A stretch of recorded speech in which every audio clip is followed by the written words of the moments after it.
Hi, good evening, everyone. I hope I'm audible to all of you. I'm going to be starting my camera very soon just to get an update from all of you if you're able to hear me or no.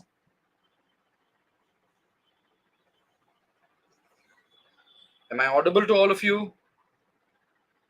Hello. Yes. Thank you, Tejeshwar, for confirming that. Jyotirmoy Majumdar. Great. Thank you. Okay. So we start in the next 1 minute. And I hope to see all of you up and running with the data sets. I hope everyone has received the data sets that we were working with yesterday. Okay, just give me 1 minute and we start off, okay?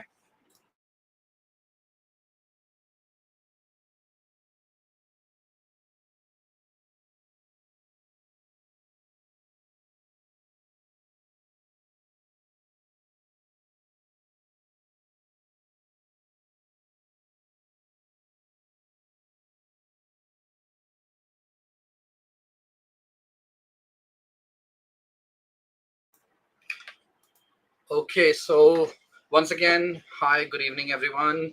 Welcome to day 2 of this Power BI Bootcamp. We are all looking forward to this. At least for me, I'm looking forward to interacting with all of you across India. We have a good 50 plus subscribers already logged into the session right now. Once again, let me begin by thanking Let's Upgrade for this wonderful opportunity to interact with people from across India and across the globe. So today is day 2 of Power BI's bootcamp, and today we're going to start off with the calculations in Power BI. Now, whenever we talk about calculations, it is very important for us to understand why, as an analyst, we need calculations. So before I actually, get in there, let me talk a little bit about calculations before I start sharing my screen. Every time whenever you start as an analyst, you're not always going to have every single bit of data that is required for creating and analyzing your data. So as an analyst, you need to create some additional columns or some additional calculations that will help you to take your analysis to the next level. Okay, so with that, on that note, let me share my screen and let me just start off with the Power BI file before I actually share my screen.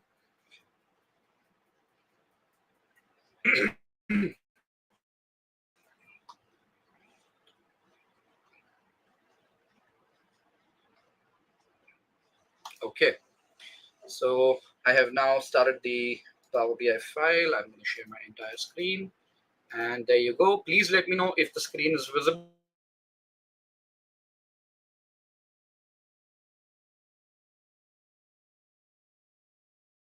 And a big round of applause for the backend team who makes this possible for all of you to actually enjoy and learn a lot through these boot camps. So guys, can we have a thumbs up or a quick round of applause for the entire backend team?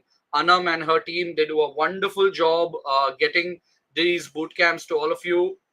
Please ensure that everyone gives them a quick round of applause. That really is the minimum that we can do for them. That's the least we can do for them. Okay, so great. So talking about today's session, we are going to talk about how to deal with the additional calculations, and then we will move into some very interesting activity. Great. Okay. Thank you, guys. Thank you. Thank you for your love and respect. Yes. Great. So Let's Upgrade always puts in their best foot forward to give you the best boot camps and also ensures that you get the best out of the new tools that we are actually working with.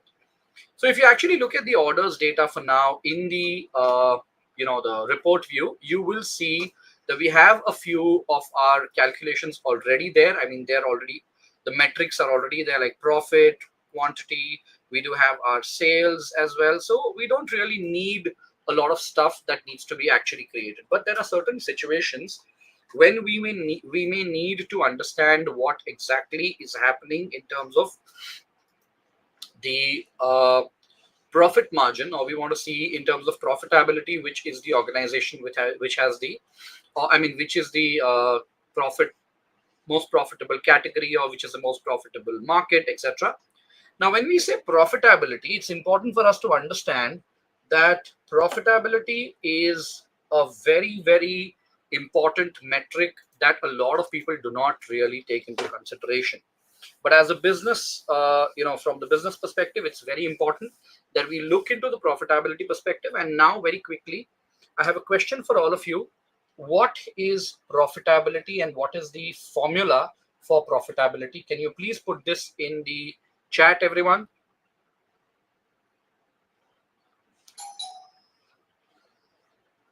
Okay, so very quickly, what is profitability and how do you actually calculate it?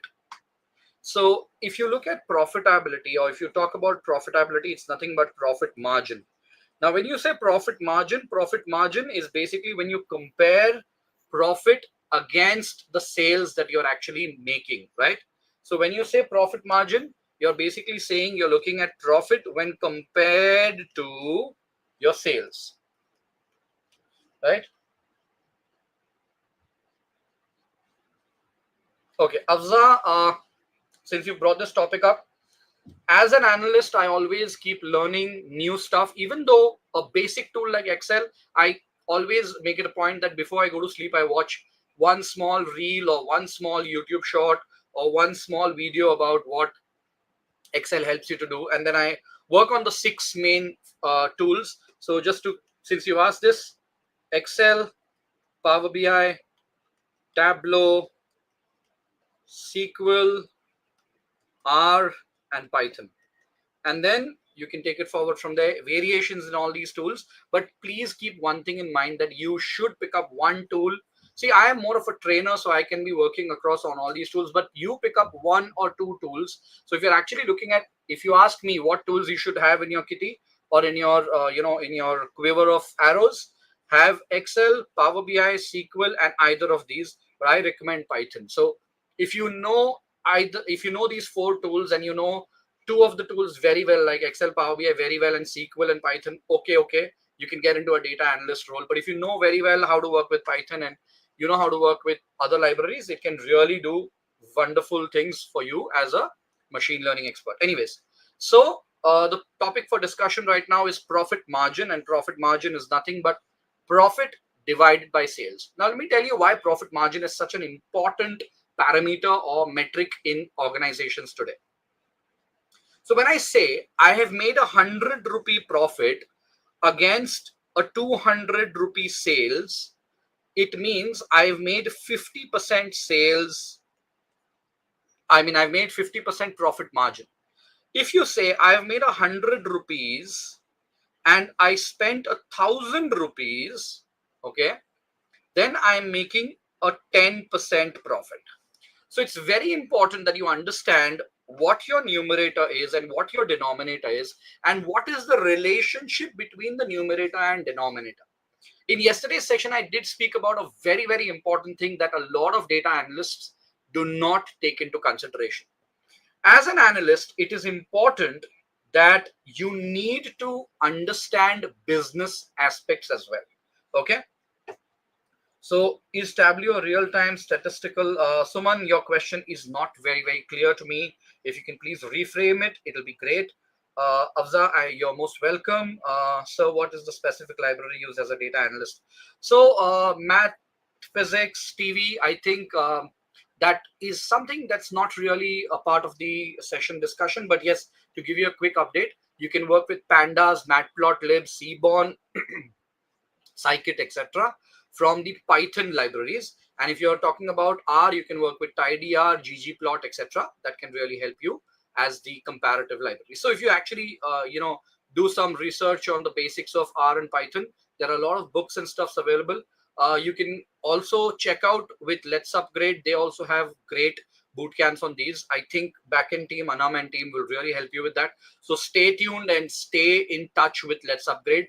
They do come up with a lot of free boot camps, and get the most out of them. Believe me, what they're offering you as courses and boot camps, people pay for it a lot of money. Okay, so please ensure that you people go there and check out the free boot camps that are being offered by LetsUpgrade. They do have a lot of good boot camps that they do come up with. Okay, great. So yes, Aisha, if you can do this by yourself and you can actually create a dashboard out of it, you can add this as a project to your resume.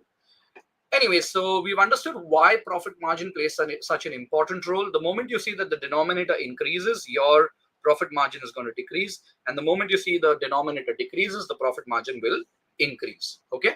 So please keep this in mind, that this is how you look at profit margin. But there is one major challenge while working with profit margin in this scenario. Now I'm going to take a little bit of time to get you there to understand what you actually need to do in this particular situation and how do you handle this particular situation. So as an analyst, you are wondering, okay, what if I actually go back to my Excel sheet and I prepare something called as a profit margin column? What's going to be the impact of that particular situation? Now, let me take you back to a very interesting topic, and the same thing that I'm going to talk about is what actually happens when we calculate profit margin at a row level and what needs to be done and how do we handle it. Okay. So here I'm going to go to a very interesting part of yeah, 1 minute.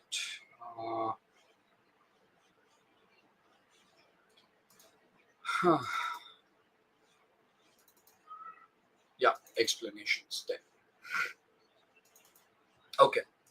Now, if you look at the situation that I'm explaining to you right now, I've got a very, very simple situation here where I've got product IDs. These are the products being sold by the company. I've got the respective quantity of the products sold, and I've got the unit cost of those products sold. Now, what I'm going to do here is I'm going to calculate some of these very important columns here, okay, in Excel. So first and foremost, I'm going to select the entire data. I'm going to use a trick here to calculate the values. So for revenue, it's going to be a simple unit price multiplied by the quantity. And then I'm going to press Control Enter to get the entire value populated for all the cells at one go. That's one of the tricks that you can work with. The next thing that I'm going to do is I'm going to do the same thing for cost, but the only difference is instead of taking the unit price and quantity, this time I'm going to take the unit cost and the quantity.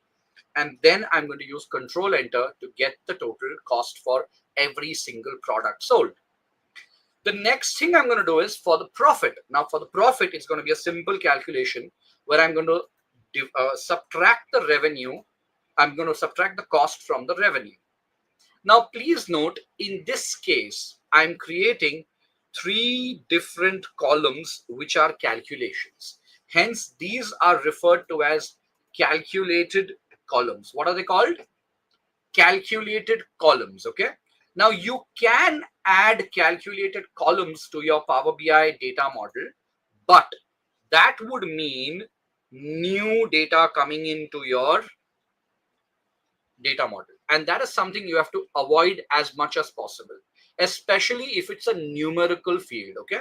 Now I'm going to move ahead and I'm going to talk about the profit margin calculation. Now, if you look at the profit margin calculation, it's a very simple calculation where I would be dividing the profit margin by the revenue to get the profit margin for this particular product, which shows me that I'm making about a 71.65% on the product sales of product 001, P001. And then you can see there are certain places where I'm making a loss. If you actually select this and use conditional formatting with color scales, you will see that product 2 is the maximum, it gives you the maximum profit, but then the others are not doing pretty well. Like product 3 and product 4 is the least in terms of profitability. It's got a negative 55.94%. Okay. Now, when you talk about how do we deal with this situation, basically what I want is, I want to see what is the overall profit margin of the company. Okay. Now, if I say I want to see what is the overall revenue or what is the overall cost or what is the overall profit, I could do this very simply by selecting all the 3 cells, and then I can press Alt equal to, and that gives me the total for every single metric here: revenue, cost, and profit. But this does not hold true when it comes for profit margin. Like for example, if I actually do the Alt equal to here, it gives me a 254.23% of profit margin for the overall company. Now, please remember, profit margin is a relative calculation. When you say it's a relative calculation, it basically means you're using a division here. So when you're dividing values, you need to know that it can only work if you have a common denominator. What this actually means is, in this case, every single uh, product has a different revenue value. Okay, so you cannot use this. Now, when can this be done? When can you have a, like a total, or when can you have an average of the profit margin, or not profit margin, sorry, average of the, calculation? When you're doing a comparison, like for example, if you're looking at 85.78%, okay, of profit, you cannot say that in terms of the absolute value, like in numbers, product 2 is better than product 1 just by looking at the percentage. No, the reason is because here the profit is higher in absolute values, whereas here the profit is lower in absolute values. So remember, absolute value comparisons are not particularly managed. Okay.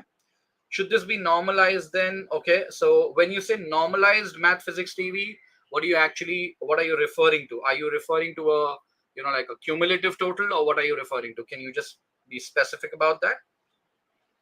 Okay. Now, how do we actually handle this? So in this particular situation, what you ideally would do is you would take a cumulative value of the profit for the entire company and a cumulative revenue of the entire company, and then divide these two, and that will give you the profit margin. Okay, so let's look at that. Now here I'm going to do a simple calculation where I just use Control D. What Control D does is it copies the formula from the cell above it in Excel. Okay, so it gives you a 46.93% overall profit margin. Now this is where the concept of measures comes in. So always remember, whenever you are in Power BI, you can use calculations at 3 different levels.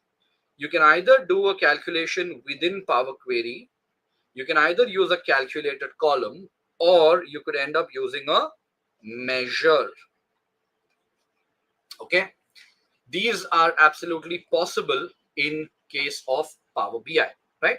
So now, since we have enough time, let's just go ahead and understand how do we create the measure, because right now I will also show you how to create a calculation in Power Query, and then I will also show you how it is to be done in a calculated column.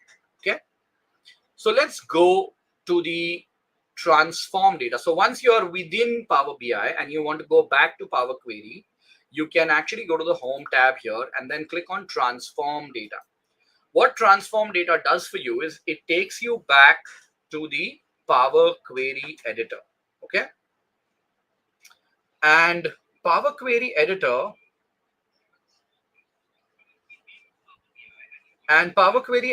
basically is again your washing machine where you can perform your calculations as well, and you can make changes.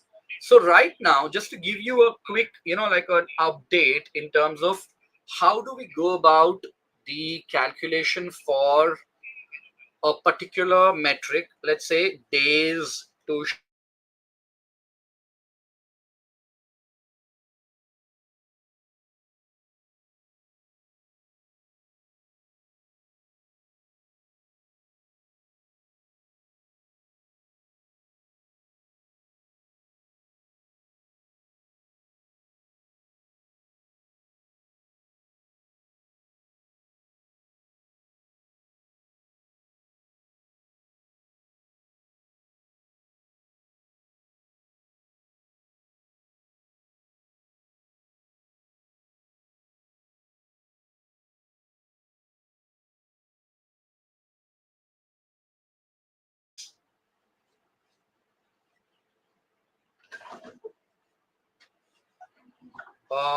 just one. Am I audible to all of you?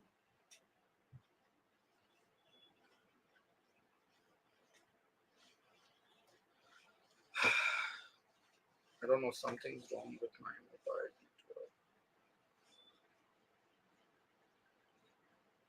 Just 1 minute, hold on. I don't know whether you're able to hear me or no.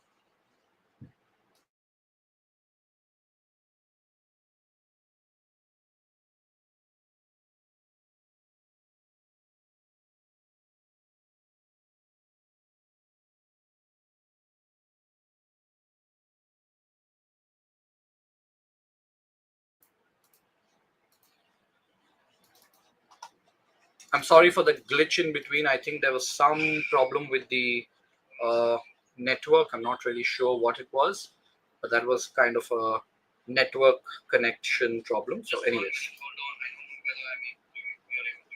okay. So now I think everything's sorted because I'm actually monitoring this on the other device as well. So this should be good enough. Anyways, now moving to the calculation where I'm actually going to create a custom column within Power Query. So the name of the column that I'm going to put in here is days to ship. Okay. So when I write days to ship, I need to put in the formula. So for the formula here, I could use 2 to 3 methods. One is I would just go ahead and select the column here, and then I would click on insert. So when I do that, it inserts the column here directly. And this is basically the technology being used here is called as IntelliSense. Okay, I'm just going to write it down here for your reference. IntelliSense. And this is a formula that is being used, or this is the technology being used within the calculations for Power BI as well, wherein you actually use something called as the DAX calculations. Okay. Now let me tell you, 4 hours is way too less to really master or work with anything in Power BI. I'm just trying to squeeze in a lot of stuff in this session today, but I will try to ensure that you understand every single bit of it. Okay. Because I'm going to leave you at a point where you would really be kind of, interested in how to work with Power BI further on. So just to give you a quick, like heads up in terms of how Power BI actually works and how DAX actually works. Okay.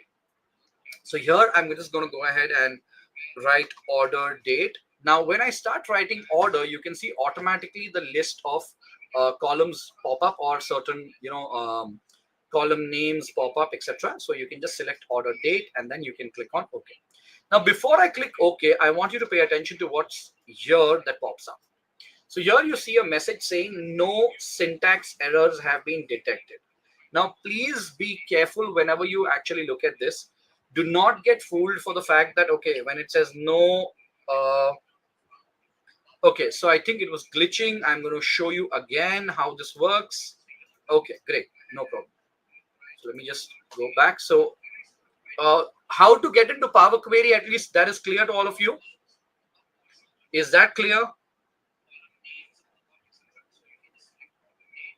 So I'm just going to show you again.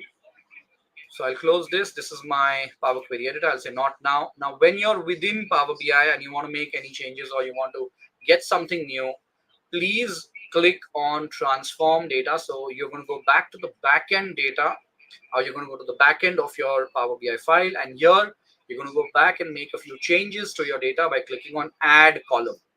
So when you click add column here, you've got something called as custom column. You click on custom column, and then you choose the name of the column called as days to ship. Okay, and then here custom column formula is going to be called as the, or you're going to write the formula which is ship date, which is the older date, or the you can say the newer date, minus the order date. Okay, so order date is, this is how you get it. So you can either select this and click insert, or else you can directly start writing the name of the formula and or the field or the column, and it directly just updates there with the drop down. So that drop down that you see is called as IntelliSense. Now, when you see this message saying no syntax errors have been detected, please do not be fooled by it. Please ensure that whatever fields you're using here are correct. A lot of times I've seen people making human errors. When I say human errors, this only checks the syntax, whether your formulas have been written correctly, the comma, etc. has been put in correctly, everything is done. That is the only task of this particular check. Otherwise, what you write, so it shouldn't be that you write order date minus ship date. That is going to end up into a disaster for you. So please ensure that you're clear with your logic of the formula as well, not just the syntax. And then you click OK. Once you click OK, you can see here on the right hand side, added custom step is there, and then you can see a icon which basically indicates here you can make changes. So for example, if I just click on this button here, you will see I am able to make changes to the custom column as well, right?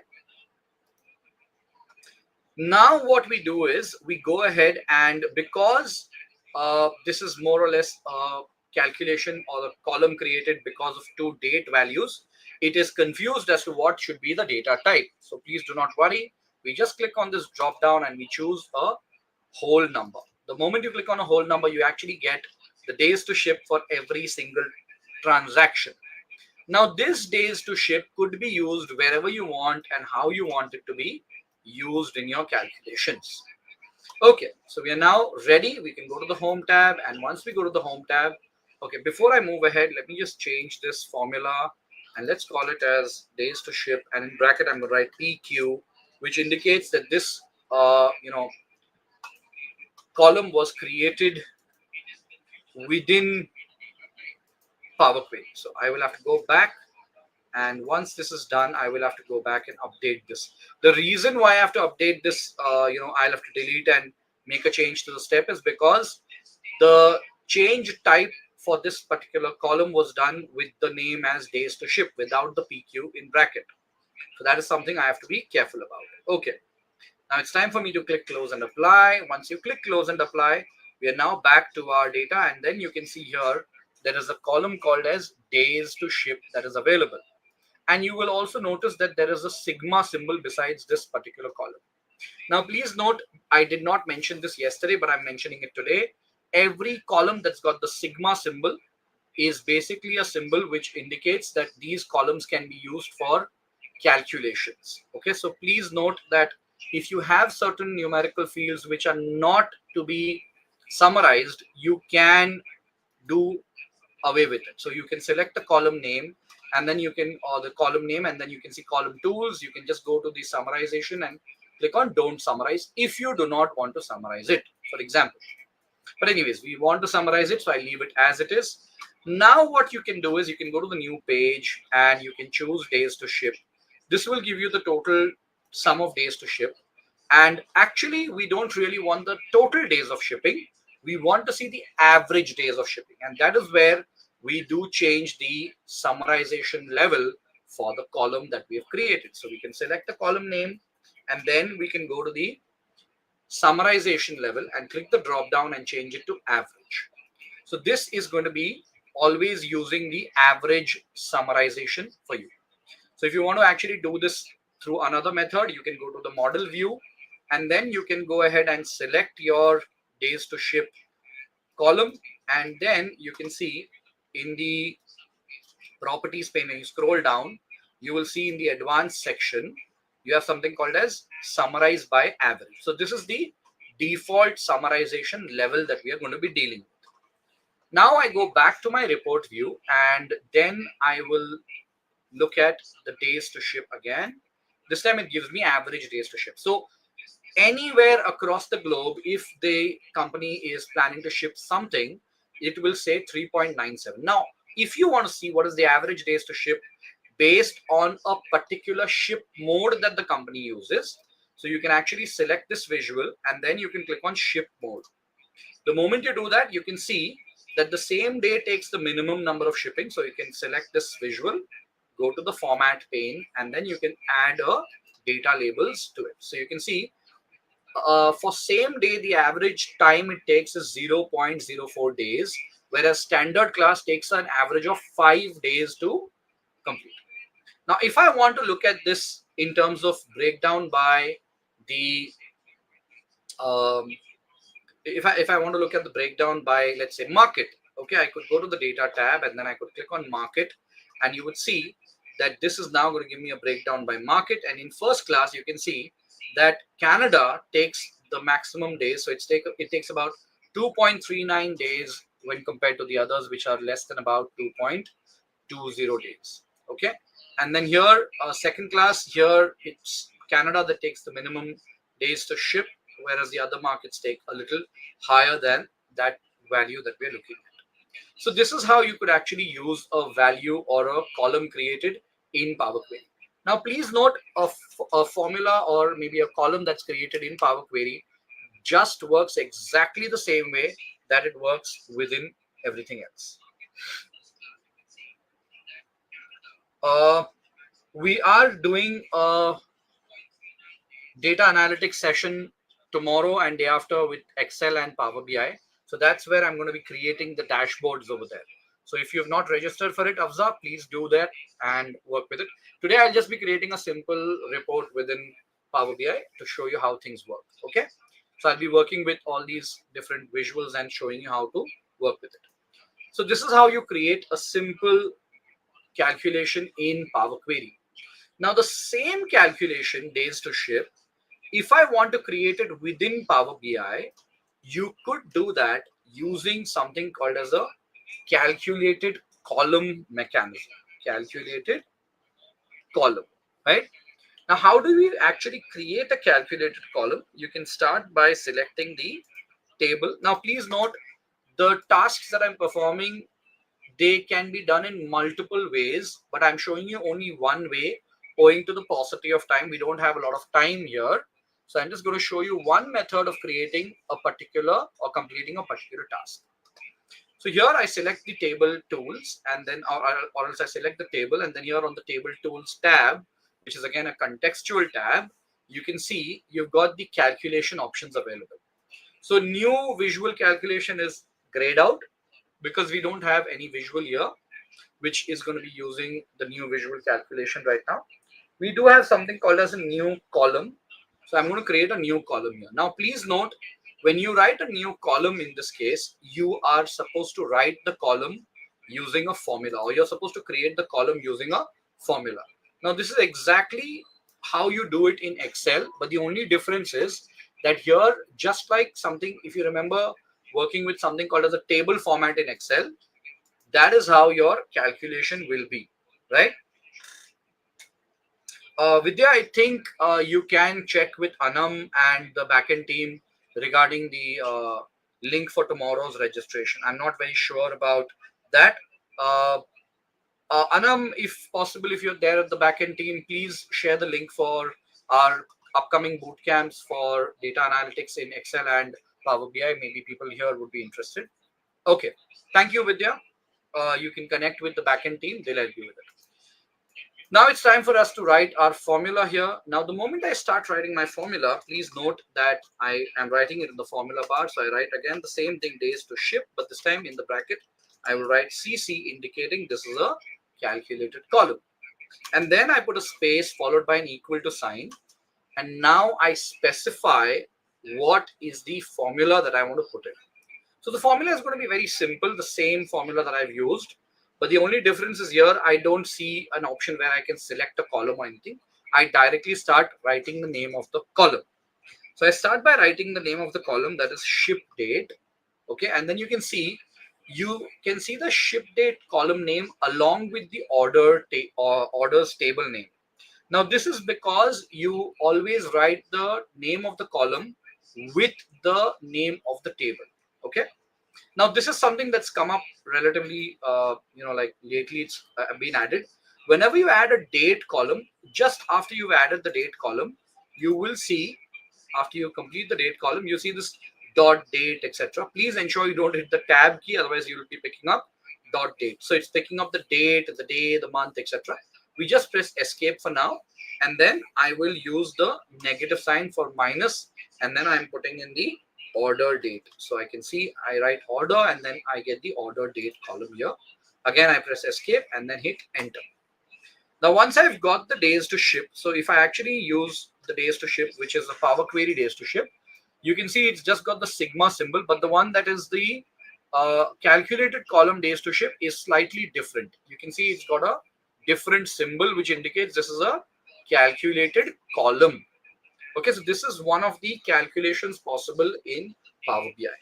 Now, what you do here is you go ahead and you go and click on days to ship. So again, here you can see it gives you something which is completely like a very different thing that you had expected. The reason is because when you select this column, in the column tools section, the data type is picked up as date time.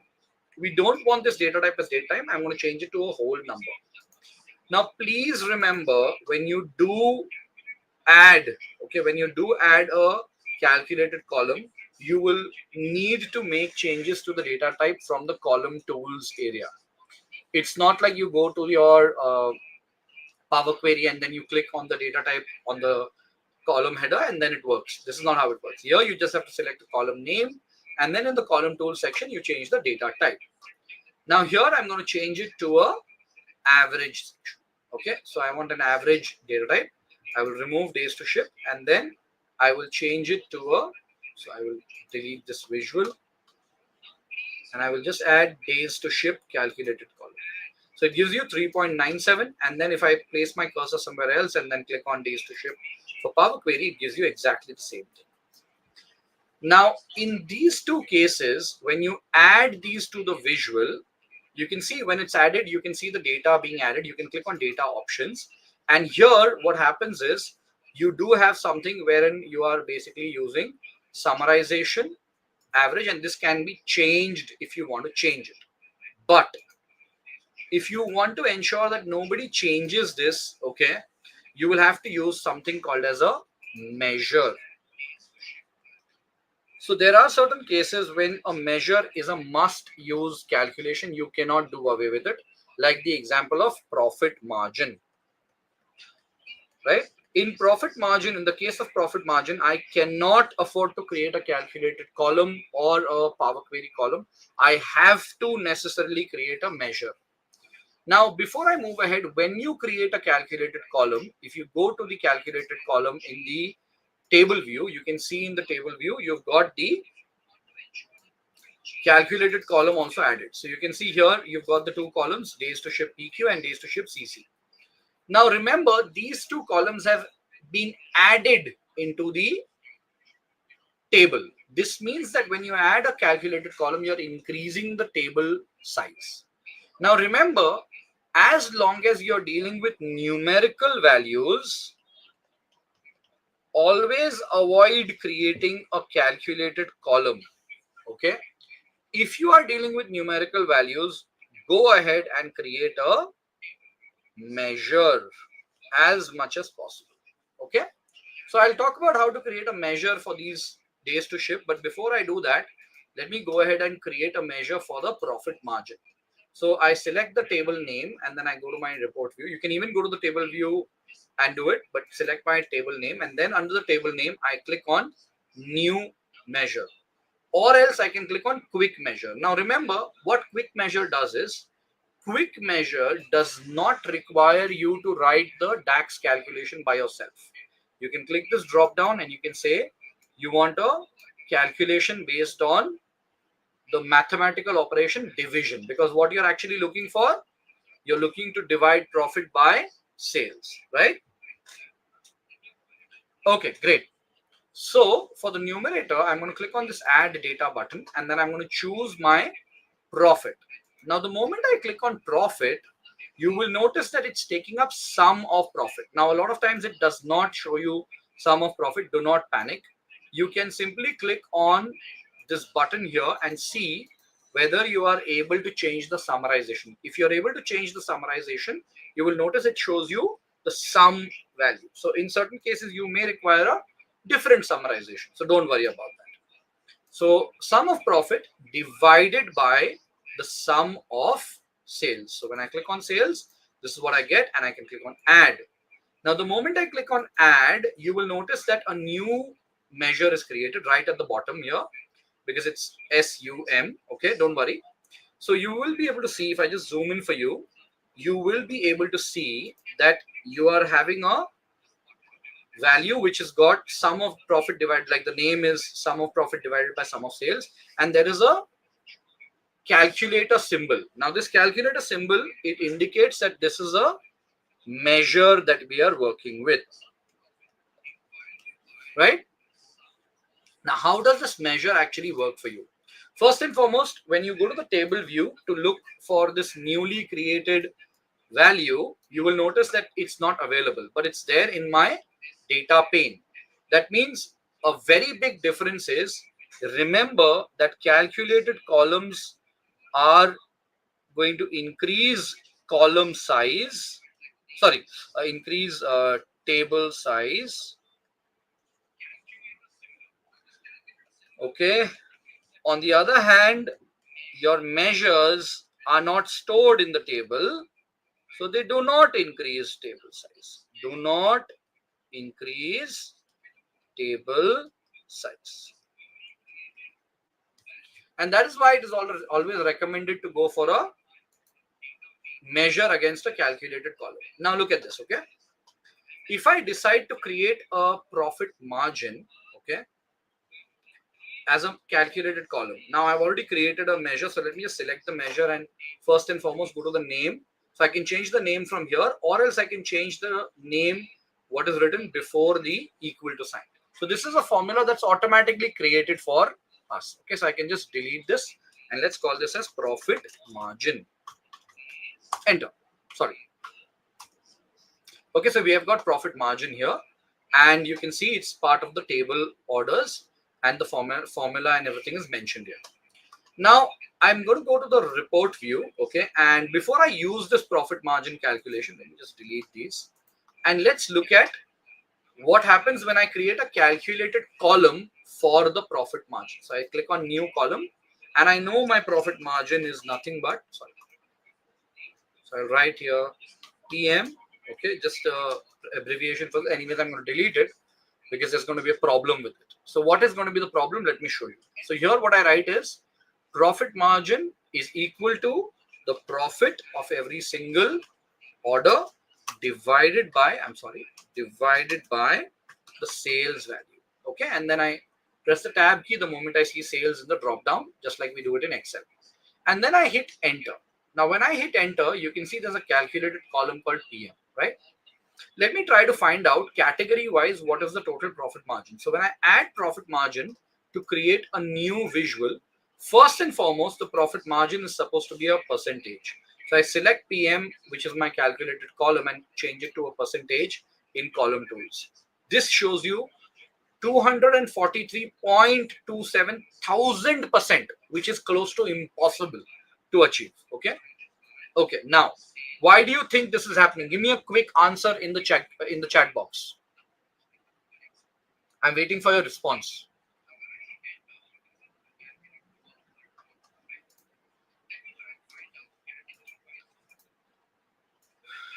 Okay, by the time you give me a response, let me add another visual, which is now going to pick up the profit margin, which is my measure. So I click on profit margin. So here again, this is supposed to be in percentage. I select this, and then I go to the format tab. Sorry, I go to the profit margin, and under measure tools, I change it to a percentage. Okay. Why do I not get the option to change it to a percentage?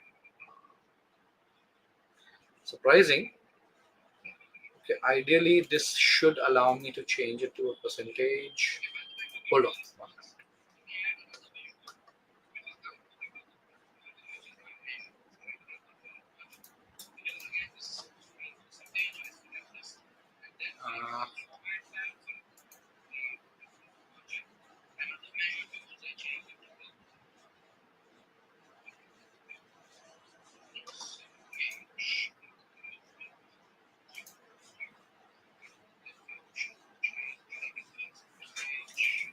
I think there's some problem with this. I don't know why this is not allowing me to change it. Let me just recreate this. I'm deleting it from the model for now, and I'm going to recreate it by selecting the orders table and then go back to the quick measure, and this time I'll do it a little quicker than normal.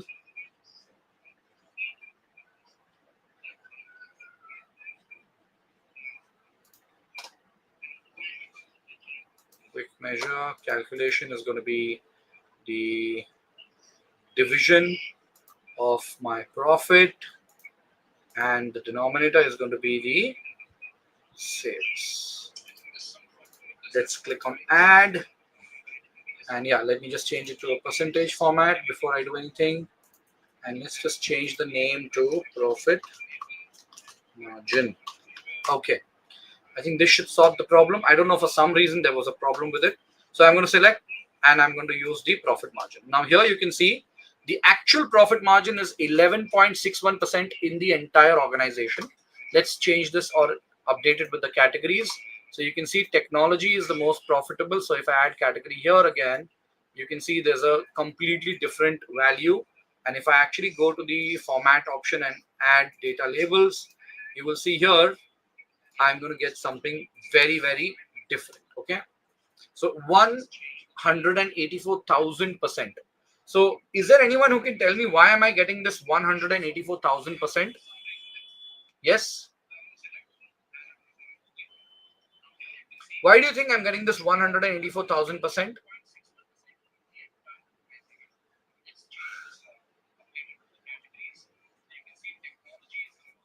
So I'll tell you why is this happening. This is because we are actually not performing the calculation based on the relative calculation. We are performing it based on the absolute values, and hence we always should go for measures in terms of calculations. So I've explained how to work with the calculations here, and based on that, we are now going to get into a quiz, right?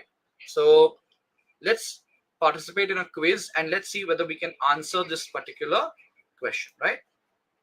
So I'm going to first stop sharing my screen and let me just open up the quiz here.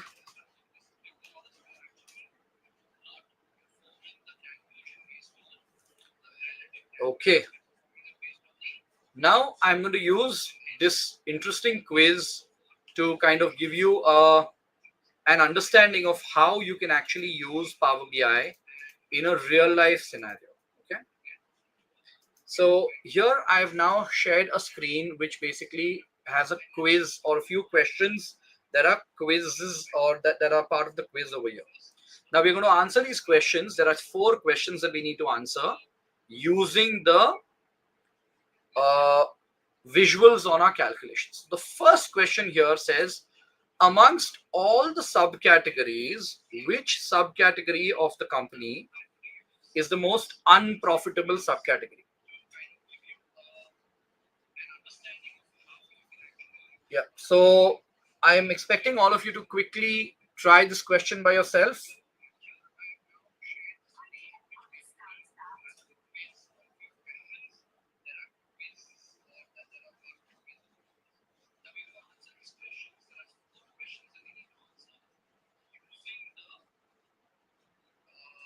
So this is the first question on your screen. If you have the data set with you and you have Power BI open, I'm giving you about 15 seconds to try and answer this question. I'm waiting for the answer in the chat box. Amongst the subcategories, which subcategory is the most unprofitable subcategory? Now, in this case, if you haven't created the profit margin column, it's okay. But I'll give you a hint. You need to use two fields. One is the profit field. You can either use profit or you can use profit margin if you have created for yourself. Okay. And second is we are trying to understand profit margin by subcategory. Okay, so you can use either of these.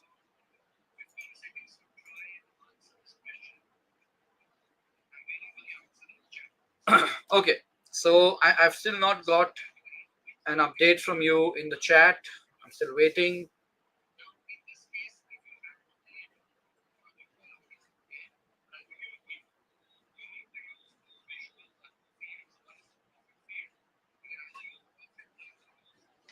Actually, there's a lag in the transmission here when I'm speaking, and then by the time it reaches you. So let me just continue with this rather than wasting time. So what I'm going to do is I'm going to go ahead and show you how to solve this problem. So I will go to my Power BI file and then I will start off with profit margin. Now, I normally prefer to start off with always the calculation. So before I move ahead, let me talk about something called as the concept of this concept basically is about the analytic query. Now, the analytic query concept basically involves you or involves the tool going to your data set. Okay, let's say this is my data set, okay, or my database. I'll just try to draw it a little better.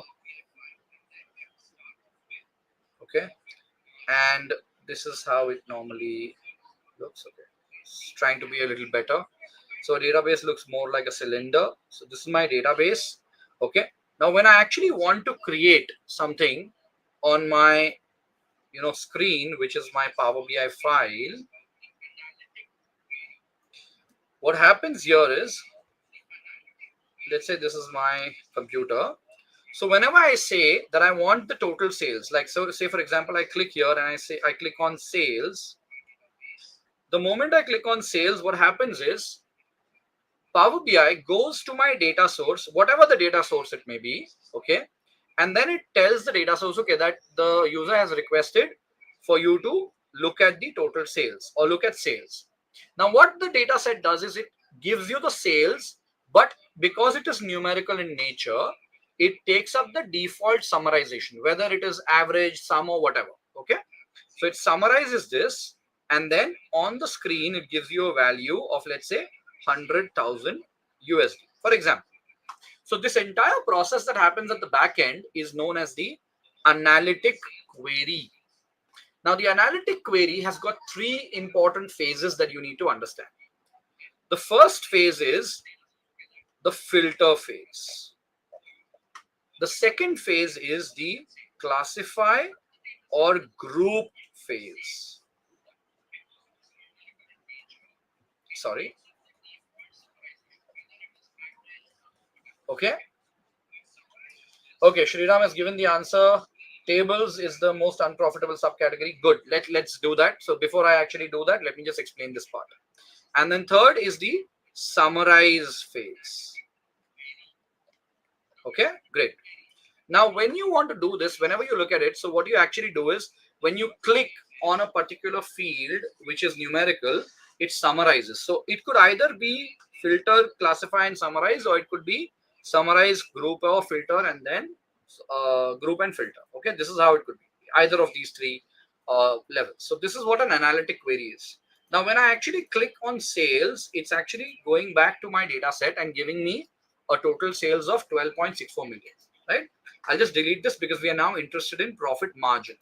So I'm selecting profit margin, and then I'm trying to break down this profit margin by the subcategory. So keeping this visual selected, the moment I click on subcategory, just like normally do in pivot tables, here, unlike pivot tables, it doesn't create a table for you, but it actually creates a visual for you. And there you can see very clearly that tables is the only subcategory in a negative profit margin. And if you actually want to look at the numbers, you could go back to the profit format tab and click on data labels. So you can see there's a negative 8.46%, which indicates that tables happen to be the most unprofitable calculation. Okay. So I have answered the first question. Now comes the second question. Here the second question says, among the top 10 products by profit, how many products belong to the office supplies category? Now, this is where I'm going to teach you how to use something called as the filter on the visual, which is a top N filter. Top N filter. Apart from that, I'm also going to talk about the hierarchy usage. So the hierarchy is also going to help us answer this question. So two important concepts that we're going to learn and use. So the first one is, I've completed the first one, which is tables is the answer. The second question is, among the top 10 products by profit, how many products are from the office supplies category? Now, how do we actually answer this question? So the first thing that I need to do is, I'll just keep this as, delete this page. Let me call this as Q1, because this is our question 1. Okay, the second one is going to be the value wherein I'm trying to understand, based on the profit, how many products belong to office supplies category. Okay, so we'll start off with what? Profit. When I click on profit here, I'm going to now break down this $1.47 million profit into the different product as well as the categories. So categories, subcategories, and the product itself. So let's go ahead and add the entire products hierarchy. When I do that, here I'm currently at the product category level. Let's just expand this down to the third level, right? So we've got all the products being shown here. Now, what I'm going to do here is, instead of looking at all the products, using the product name as a filter. So you can see that when I have a visual, there's this filters on this visual available. Now, whatever fields I used in this particular visual will be part of the filters pane, right? Here what I'm going to do is I'm going to go ahead and click the drop down for product name, and instead of basic filtering, I will check it and click on top N filters. Now here I will use top 10, and the question that is asked is by what field do you want it to be filtered. Now please note this could be filtered based on any other field which is not part of the visual also, but my interest here is about profit, so I can just drag profit into this by value fields area. So I will drag this profit into by value, and then I will click on apply filter. The moment you do that, you can see all your products available here that are top 10 products. Now what is the question? The question here says, amongst the top 10, how many products are from the office supplies category? So what I do is, to get a clear picture, now I can very clearly see that, okay, this is office supplies, but to get a clear picture, I could click on this more options and then click on sort access and select this category, subcategory, and product name. This way I get the values, and then here you can see office supplies, appliances, Hoover stove red is one only single product that belongs to the office supplies category. So my question's answer is 1, right? So the answer here is 1. Now let's increase the the difficulty level, and let's look at the next question, wherein we are trying to understand the question regarding the market. So APAC is basically one of the markets in the data set. APAC stands for Asia Pacific. So they've got different markets that they cater to. EU is European Union, and then you've got EMEA, that's Europe, Middle East, Asia, and then you've got US, Canada, etc. Right? So let's just see what are the other markets. So we begin by first understanding the quantity sold. So when I'm looking at quantity sold, again, I start off with so this is Q2. Let me just update this to Q2. Let's add one more page. And this time around, I'm going to go ahead by adding quantity. So when I add quantity here, so I've got quantity. I just click on quantity. So in a total of 178,000 is the total quantity that I've sold, or the company is sold. And here I need to understand, in terms of quantity, which of the following categories has got APAC as the number 1 market. So APAC is the number 1 market in which of the following categories. Okay. So this is where our challenge becomes a little different. So here, what we do is we try to break down this quantity by market. Now, once we've broken it down by market, I would also want to break it down by the category. So when I do it, you can see I've got the values, but then here the check becomes a little difficult, because I'm interested in understanding APAC is number 1 in which of the categories. So I have to compare these light blue values against the light blue ones, and the dark blue ones against the dark blue ones, and the orange ones against the orange ones. So it becomes a little difficult for me to understand it from here. If you can do it, well and good. But there's one very interesting feature in Power BI that allows you to have multiple visuals of the same kind using something called as segments of your data. So let me just show you that. And that's one of my favorite tricks. Okay. And if you like this trick that I'm going to show you here, it's a pro trick for today. Please do give me a quick thumbs up and let me know how you like this trick. Okay. So what I do here is I go to the build a visual pane, and in the small multiples area, instead of the legend showing up as category, that means instead of showing 3 bars per market, I just drag my category into the small multiples area. So this is where you can see the different ways. Okay, and here the best part is that you can also activate the numbers. So data labels. Now with these data labels put in here, we are very close in this case of furniture. So what I do is I go to my data labels expansion here, and then I add the value, expand value again. And instead of having a display units of auto, I change it to none. This is where I get the clear picture. And you can see in this case, APAC is number 1 in the furniture segment. and APAC is number 1 in the technology segment. But if you look at the office supplies segment, EU is at number 1 because EU actually holds the maximum quantity sold for office supplies. How did you like this trick, everyone? I hope you all are enjoying the session so far. Yes, no. Give me a quick yes or no in the chat. If you are, give me a quick thumbs up and the heart as well, so that you know, so that I know that you guys are enjoying the session in this particular, you're enjoying this particular session. Yeah. So this is an exercise that I normally do when I complete one of the case studies, so that people really know how to implement this in a real life session and how do you actually work with it. Okay. So that's Q3. Okay. Perfect. Good, good, good. I can see a few people saying yes, enjoyable. So now we move on to the fourth question. That's the final one for this quiz. And this is where it says, which of the following cities are amongst the top 5 cities in terms of sales and are from California? Now, there may be multiple ways of answering this question, but I will give you one of the easiest ways of answering it. But before I actually share this particular trick with you, I want all of you to please try this by yourself and then let me know what is the answer to this question. Okay?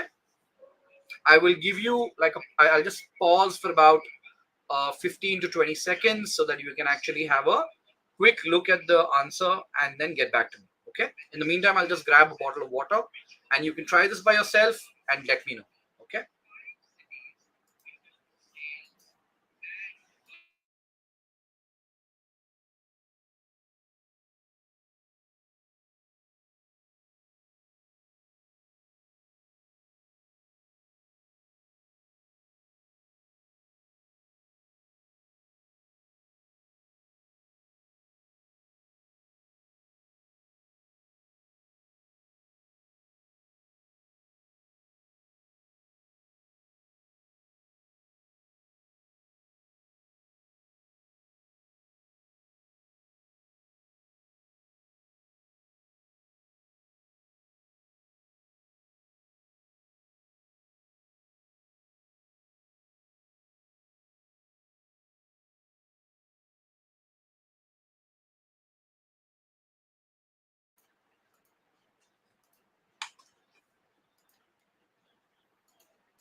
Okay. So I'm back.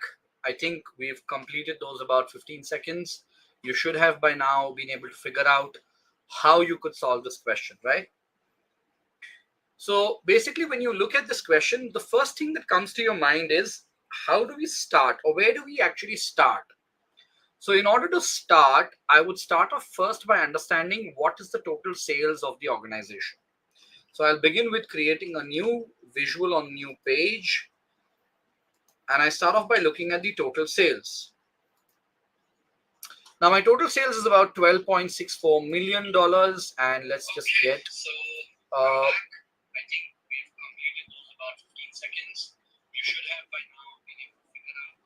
Yeah, okay.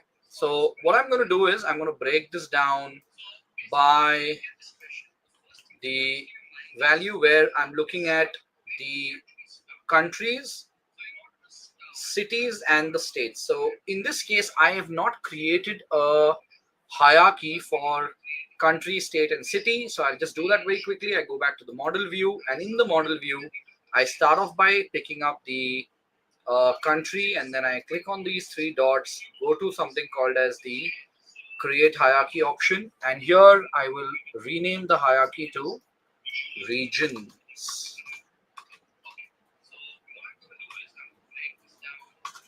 Regions, and let's add the state, and then I will go back to the drop down and add city so that I can see apply level changes here. Once I've clicked on apply level changes, the next thing I'm going to do is I'm going to utilize this regions hierarchy in the report view. So I'm going to go ahead and add regions to the hierarchy.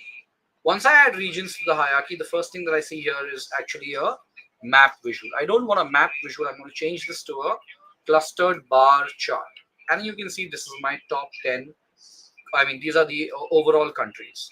Now, what I do here is I just click on the drop down because I need the top 5 cities, right? Amongst the top 5 cities in terms of sales. So I use my city column as a filter on the visual. I'll click this drop down and then I click on basic filtering drop down and say top N, and I say top 5 cities by. Now the question is by which particular field.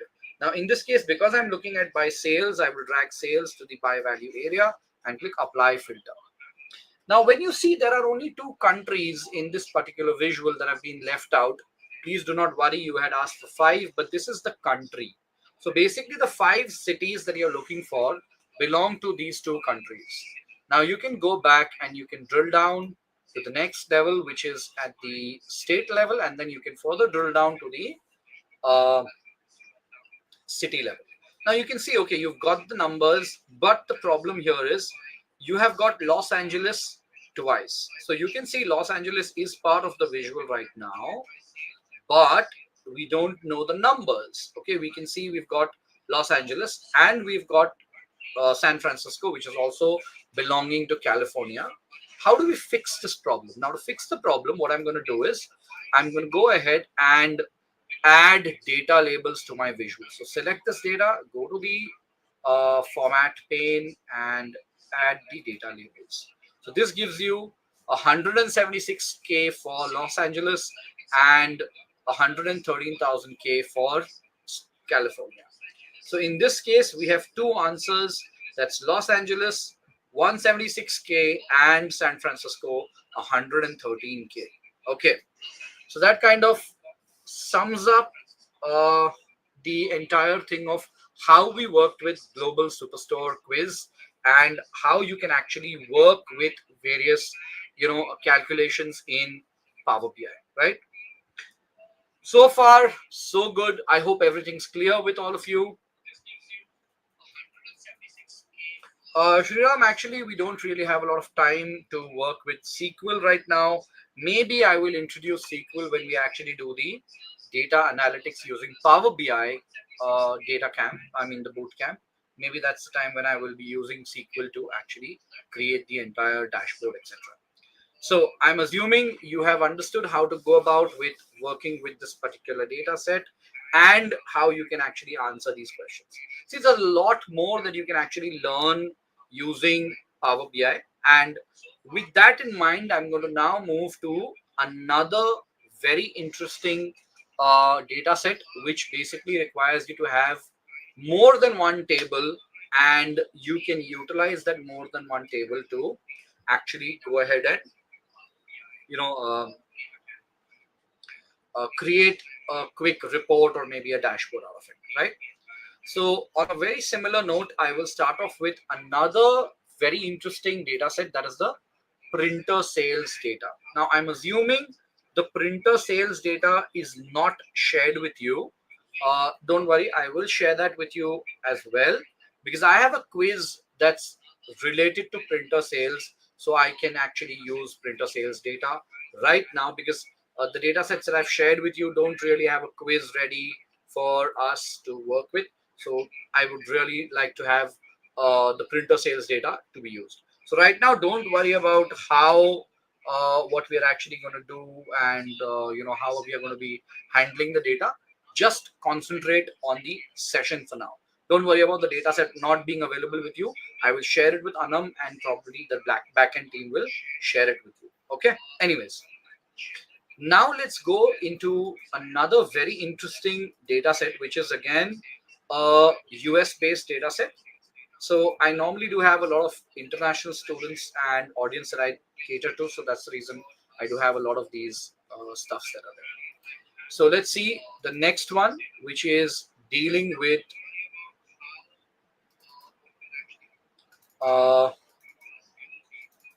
the printer sales data. Okay. Now, with respect to the printers, otherwise, let's do one thing. I think I've given you the Hungerbox data set. So let me use the Hungerbox data set. That will be better. Okay, let me use the Hungerbox data set. So it's already with you, and that will be better so that you understand it. So in this case, I'm just presenting my screen. We don't, unfortunately, I don't have a Hungerbox dataset quiz available with me right now. Let me just check if I do have something on that lines, and then I would just quickly share that with you. Hold on.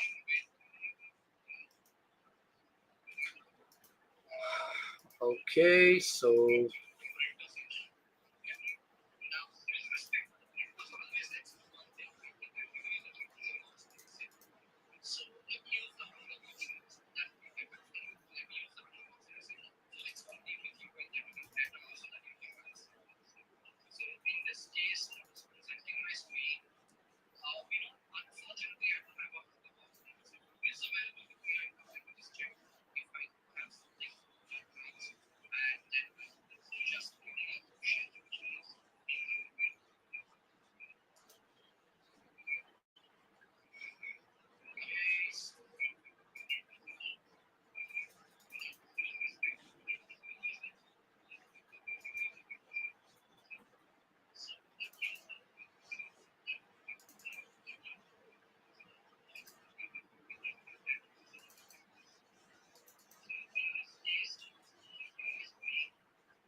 yes, I do have something with respect to the Hungerbox dataset as well, and it's a pretty good quiz that we can actually work with.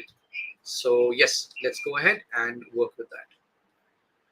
Okay, so time to now work with the Hungerbox dataset.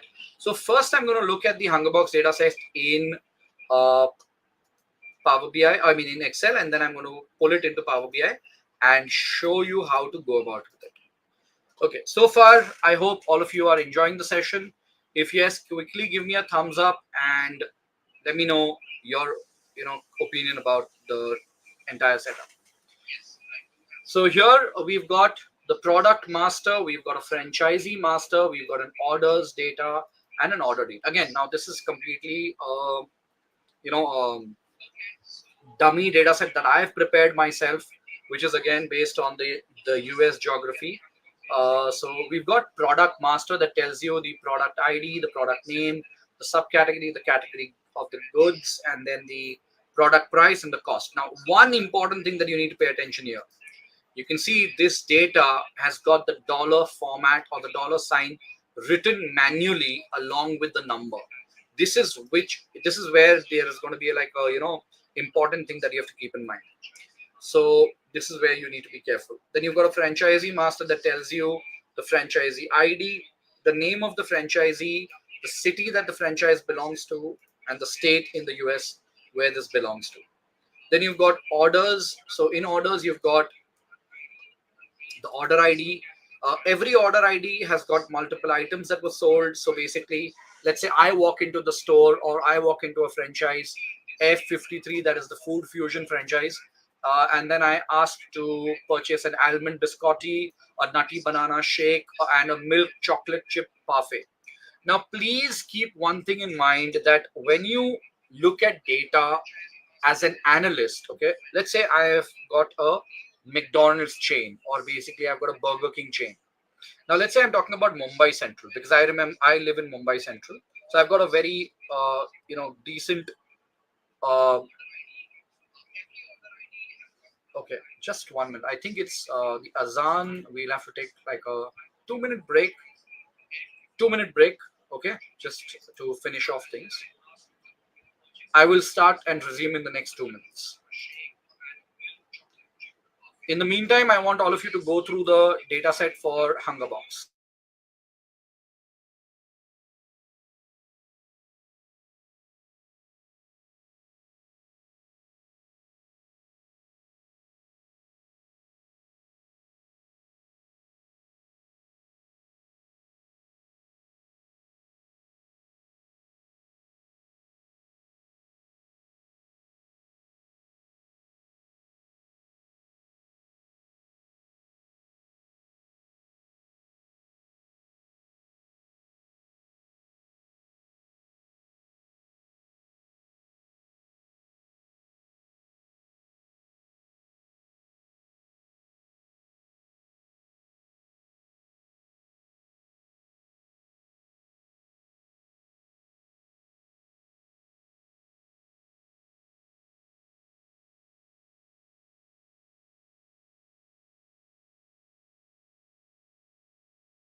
Okay, so we are back live, everyone.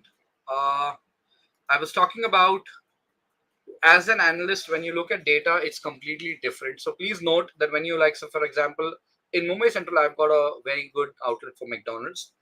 So when I walk into Mumbai Central and I order, like, I have an invoice that is generated for maybe a milkshake, a burger, and maybe French fries. Okay, let's say somebody else comes in. So this is one invoice, but I've got item one, item two, item three. And then there's another person who comes in. Okay, his invoice ID is two. His items on the thing is, let's say he orders an Oreo shake. He orders maybe a veg burger. So I order maybe a chicken burger. And then he orders a French fries. Okay. Now, please note that these are two different invoices or two different people. But when they're entered into the system, when they're entered into the point of sale system, they go in as one invoice. Okay, like you can see here, this is the order ID, this is one order, and there are three items that are there. So this is repeated thrice. Okay, so basically when you hit, or when you whenever the order is punched into the system, or when it goes into the database, please note that it goes in as with the invoices and the respective items that are there. So this is a very, very important thing that you have to keep in mind. Okay, so this is something that you need to understand and work with. So this is what is an example here as well. So this is the orders sheet, and then we've got the order date sheet. Now, the orders date is not mentioned, or the order date is not mentioned in the orders table, but we have a different table that contains the order date. Now, this is where it becomes tricky and challenging. So we have 40 minutes here to actually go about solving this entire case study, right? So let's do it quickly. So let me just close this and let me open up a new Power BI file. So I'll just go to a blank report. And once the blank report opens up, the first thing I'm going to do is I'm going to go to the file and I'm going to go to options and settings, click on options here, and I'm going to change the data load.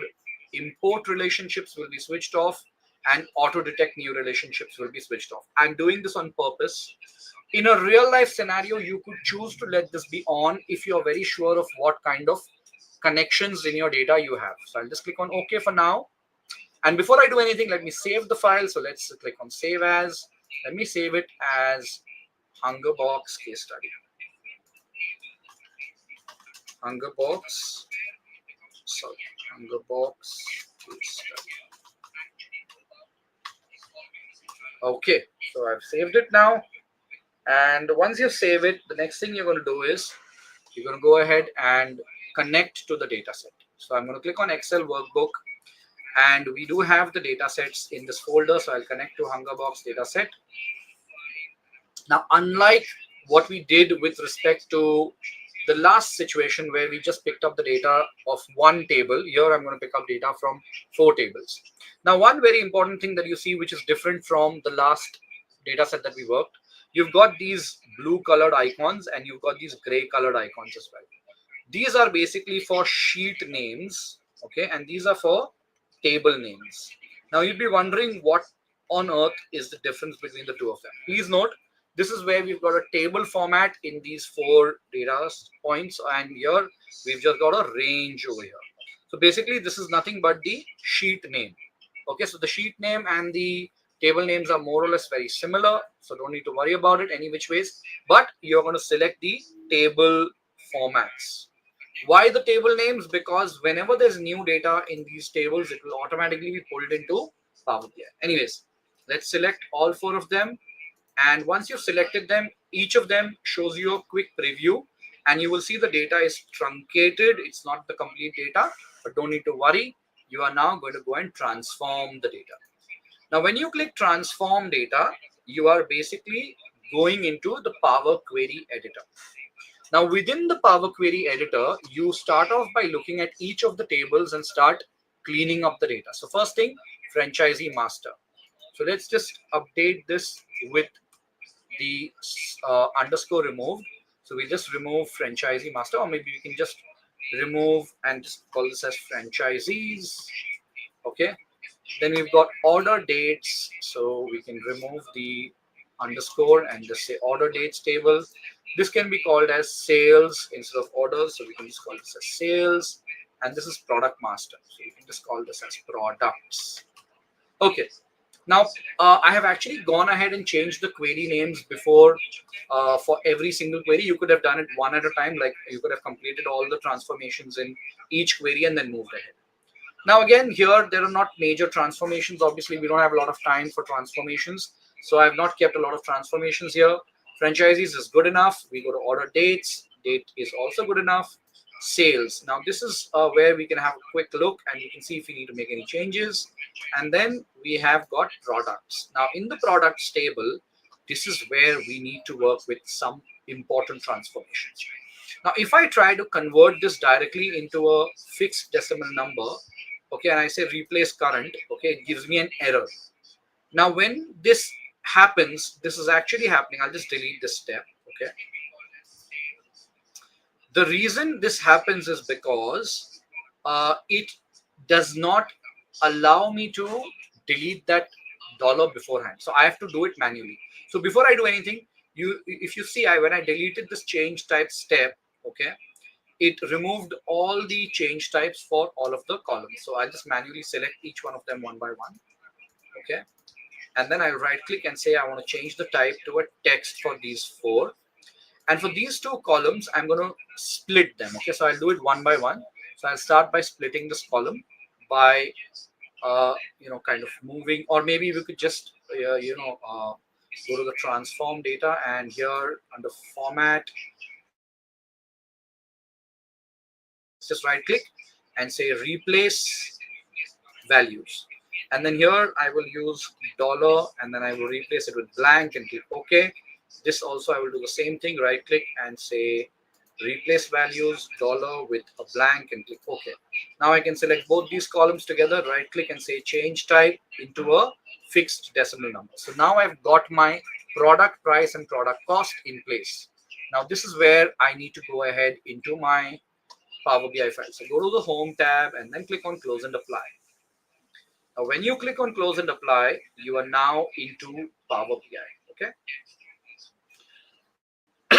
Once you get into Power BI, you can decide to look at your data and then start building the KPIs required. Now in the sales table, the KPIs that I need is I need to get the revenue, I need to get the cost, I need to get the profit, I need to get the profit margin. So when I actually look at the sales data, I have only my quantity available. So when I have only the quantity available, it becomes very difficult for me to actually go ahead and create the calculations. I mean, I don't have any revenue or anything, right? So let me just show you how to create a calculated column called as the revenue and then move ahead in terms of the other calculations, right? So in the sales table, what I do is I select my sales table and then I start by clicking on a new column. Now, when I want to get the calculation for revenue, what are the two fields that will help me to calculate revenue? I need the quantity to be multiplied by the unit price. Obviously, it's very important that I understand that every product that I'm selling, what is the price of it, and then only I will get the revenue, right? So this is a very simple calculation that needs to be performed. Now, normally what you would do is you would simply do it a simple calculation using the value. But the problem is I have quantity in this column, in this table, but I do not have unit price.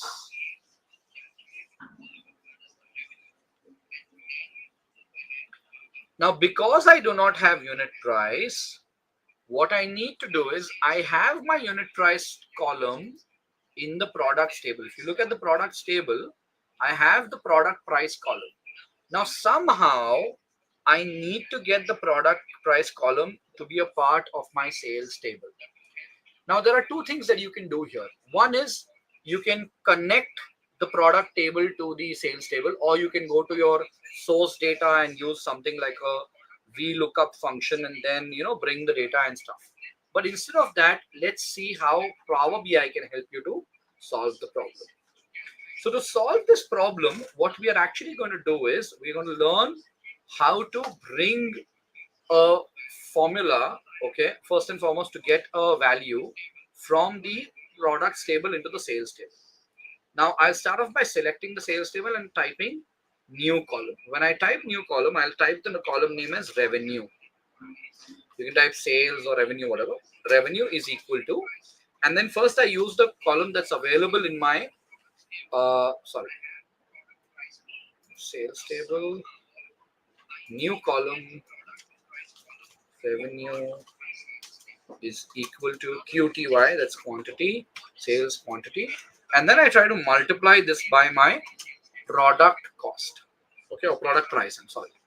The moment I type product, I don't see any product, uh, you know, price column available directly for multiplication. Now, this is because we do not have the ability to use a column which does not belong to the home table. Now, the home table here is sales, but I'm actually trying to pick up a column which is from the products table. Now, that's not possible right now. For now, it's not possible. So what I do is I try to use a function which is a DAX function called as related. Now, related is basically a function which is very similar to the VLOOKUP function in Excel. So what I do is I simply start off by using the related function.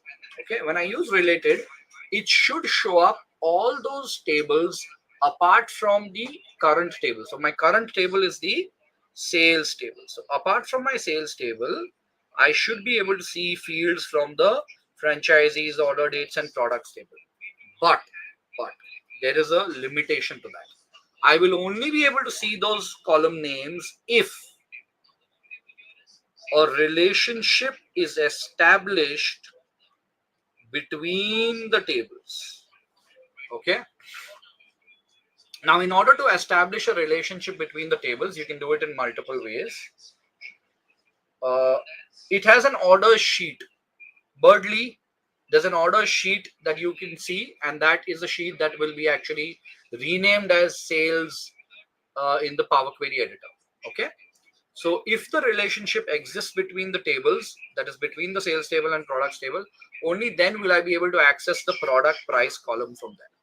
So what I do here is I simply go into my, so I just leave this as it is, press escape. Okay. I go to my model view, and then here you can see there are 4 different boxes. Okay. So before I do anything, first thing I'll just place my boxes in this way, where I have the main table or the transaction table, the table that records all the transactions in the center, and all the master tables will be around this particular table. That is called as the data modeling concept. Okay. So this is where I had mentioned that here you have something called as a data model concept. Now, a lot of times what we do is we actually bring in all the data together and we flatten out the table using the lookup functions. But that is the biggest problem, because of which the system lags, and because we have 2 big data sets, it's a problem. So what we are actually doing is we are removing redundant data and putting it into master tables. Instead of writing them again and again in the table, we're just keeping them separate as master tables. Now, how does this work? So what we do here is we start by connecting the product ID from this table with the product ID here. Okay. Now, before I actually show you directly, let me show you the implication of not connecting. So let's say I'm interested in understanding the quantity sold. So I know, okay, when I click on quantity, the total quantity sold is 28,000. Now I want to see how many burgers were sold. Okay. So I try to break down this 28,000 quantity by the product category. So when I do that, I can see, okay, baked goods, beverages, desserts, and food. Or maybe if I remove category and I put in subcategory, you can see these are the entire set of subcategories. Now, one important thing, if you actually convert this into a table format, okay, you will see every single subcategory gives you the same value.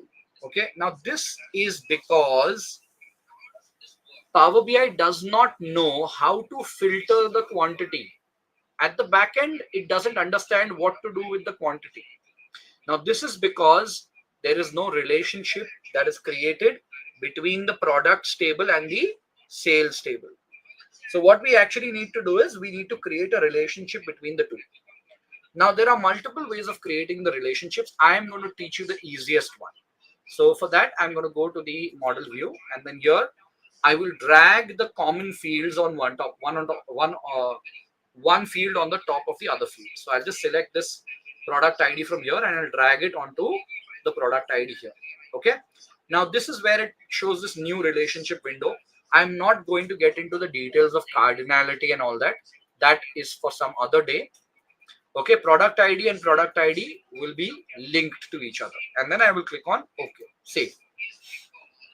Now, when I do that, there is a line that goes between the two tables, and then this is one and this is multiple sides. So one product ID can be seen multiple times in the sales table. This is called as cardinality in short. Now, when you go to the report view, we can see here, we've got the sum of the quantity, and you can see the total number of burgers sold is 951 burgers. Okay. The product category that has the maximum sales is cold dessert. So this is the calculation for quantity. Now, since this is resolved, now I can go to my sales table, and because there is a link between the products table and the sales table, let me create a link between the other tables as well. So here between my franchisees and the sales, I will drag franchisee ID and place it onto franchisee ID here and click save.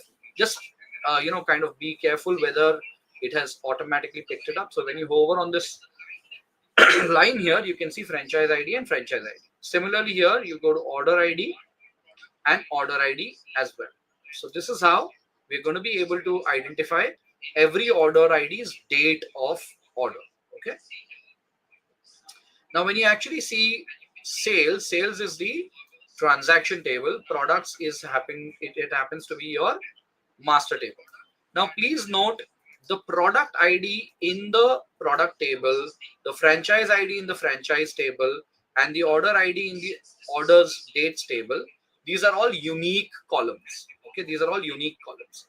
Hence, these columns are referred to as primary keys. And these same columns, when used in the sales table, they are all called as foreign keys.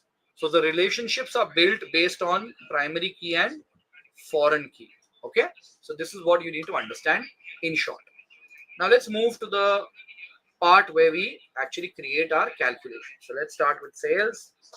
Let's create a calculated column, a new column, and let's call this column as revenue is equal to, as I mentioned, we will be using quantity QTY and multiplying this by the product price. Now, when you type product price, again here it's not going to work. So you will use the related function. Okay. Now, in the related function, we will simply go ahead and click on the product price and close the bracket and press enter. Okay, so when you actually press enter, what you get is you get a new calculated column called as revenue. Okay, so based on this revenue column, let's see what are the answers we can actually do, provide with the with respect to the quiz that we are building. Okay, so whatever we can do with this, we'll try to resolve, and then we'll move to the end of our session, right? So here I've got my sorry. Yes, so the first question is, what was the total revenue for Hungerbox during the entire period? Okay, so what we do is we try to break this down by the entire period. So I click on revenue, and when I do click on revenue, we get rupee. Okay, so I will select this and then I will update this to be a dollar format. So the answer here is 138,068.68 thousand dollars is the revenue, right? So have you understood how we've reached the answer to this question, everyone? Are you guys enjoying the session with the second case study today? That's the hunger box case study. So as an analyst, you need to understand what are the metrics that are important for the organization and how you can create them in your data set. So I've shown you how to create the revenue metric and how to utilize that metric in your data. Okay.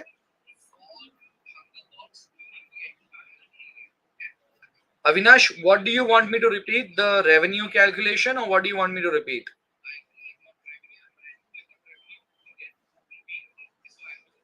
Avinash, quickly tell me, what do you want me to repeat? Okay. So the answer is 138.68 thousand USD. Okay.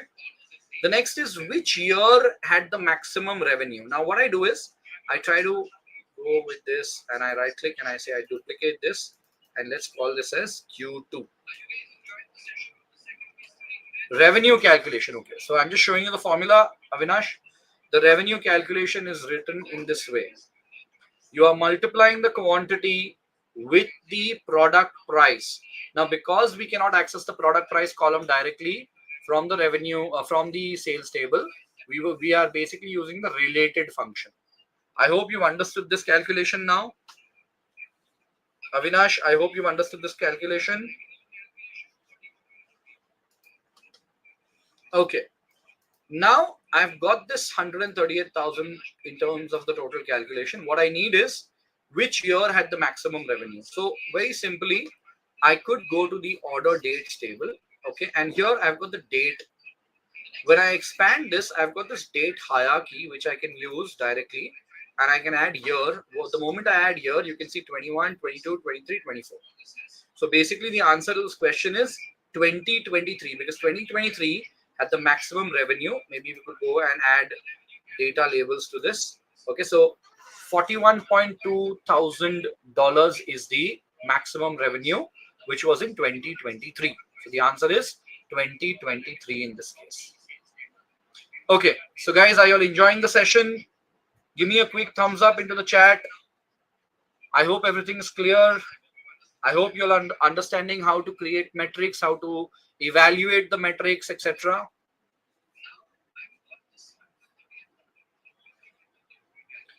Okay, now comes another calculation which says what was the total profit for the entire period and which year had the least profit.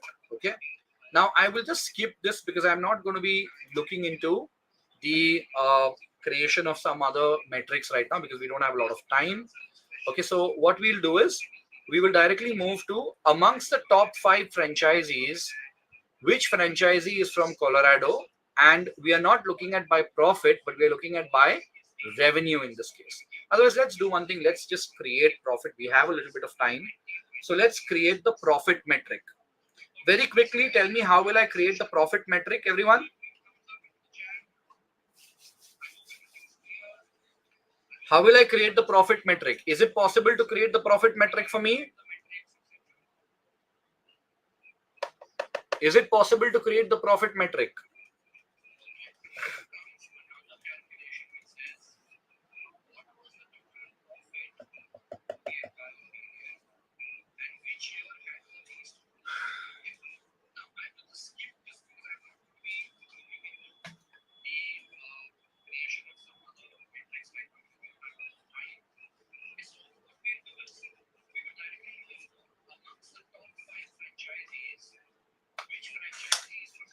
Yeah, so how will I create the profit metric? Shriram, how is it possible to create the profit metric?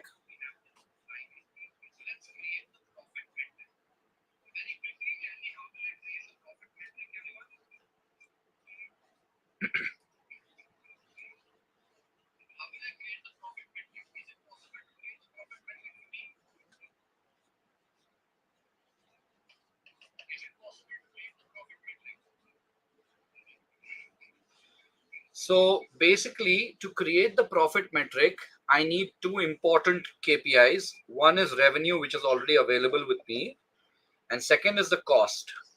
And when I get a difference between the two of them, I'm going to get the profit calculation done. So what I do is I have revenue. I go back to my report, I mean the data view, and then or the data pane, and in the sales table, I click on new column. Now, once I click on new column here, I will decide to pick up the cost. So cost is equal to QTY quantity, and then I will multiply this by the, so every time you see the drop down saying QTY or quantity or whatever field you want to work with, just hit the tab key to invoke that field into your calculation. Then you put a multiplication symbol, and this time again you use the related function, and you take in the related product cost. Okay, so you can see here product cost.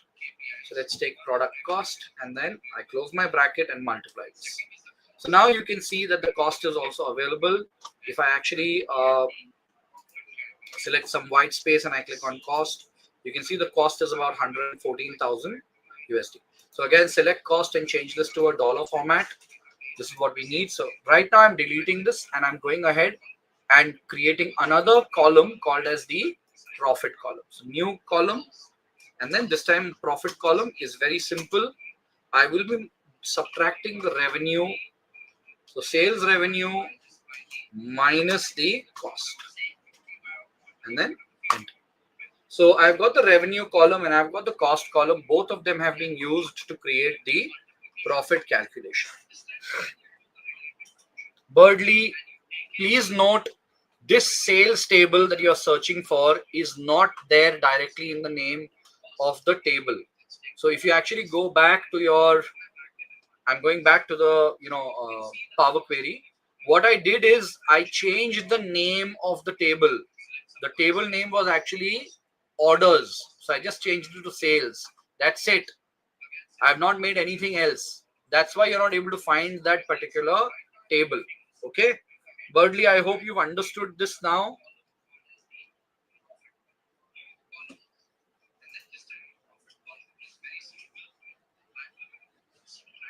Great. I'm glad you've understood it. You've been struggling to find it out. Anyways, now you've got the profit. So let's go to the next question and let's look at the total profit. So total profit is to $24,550. Let's just change this to dollar formatting. And let's go back and let's see. The answer is $24,550. Now it says which year had the least profit. Again, I keep this visual selected, select the year, and this gives you the breakdown with 2021 having the least profit. Okay, so now comes the next question.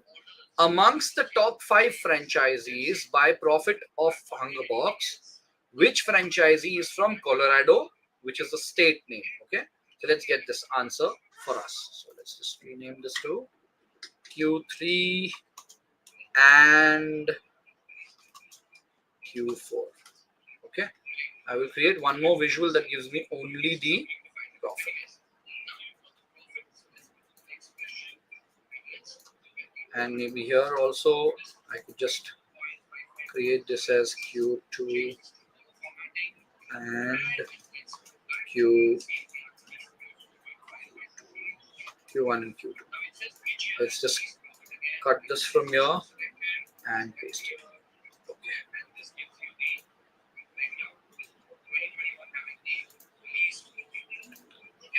So we've answered question 1, we've answered question 2, we've answered question 3 and question 4.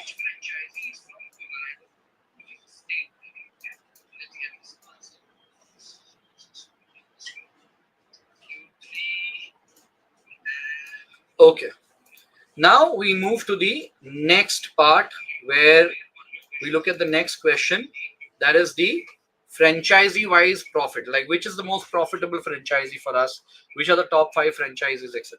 So let's understand this. Now for this, I'm going to go to another sheet, okay, and I'm going to add the total profit by franchisee. So let's add profit and let's break this down by the franchisees under the franchisee name. So you can see these are the various franchisees available. Just 1 minute.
Yeah, sorry.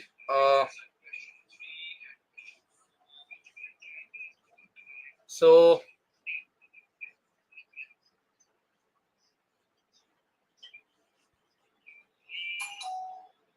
okay, so I think I'm sorry, I just had that very important call to take, so I had to just take it up.